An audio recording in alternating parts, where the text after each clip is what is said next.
Here's how you're going to remember Korean vocabulary as a total beginner. If the only words you know in Korean right now are the names of your favorite K-pop idols, K-drama actors and actresses, characters, celebrities, you name it. If that's all you have right now, you're starting with more than you may think. Here's a little trick I used to use. When I was in university and we had to take vocabulary quizzes in Korean, particularly colors are the example I'm going to use. I was learning the colors in Korean, and the color orange came up. I had a professor at the time named Professor Ju. In Korean, that would be Ju 선생님. 선생님 is teacher, so we called her Ju 선생님. The color orange in Korean is 주황색. 주황색.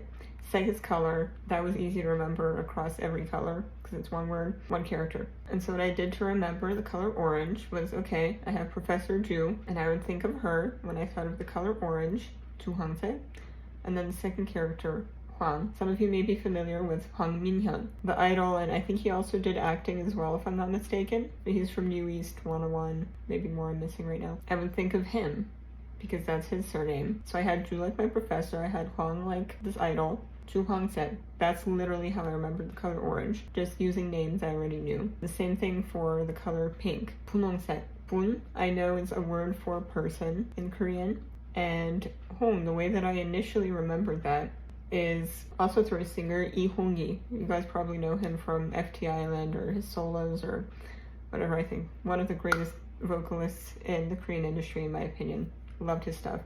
Still do. But at the time, several years ago, that was my go-to for remembering the color pink. 분홍색. I would just imagine, okay, Lee Hong-gi, he's a person, right? And I would imagine him wearing a pink t-shirt, and that's how I would remember the color pink. Nowadays, looking back at that, having studied Chinese, I probably would gravitate more towards that because now I know where 분홍색 comes from. Like, I know where those characters come from in Chinese, like粉红色. So now I can like match them up that way.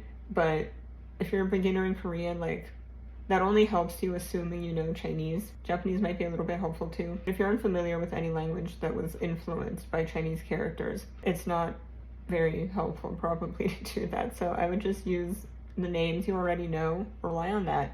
There's like a good number of characters that can help you with. Not everything, of course, not every character in Korean is used in names, but there's a solid chunk there that I think gives you a pretty good start. So that's what I did.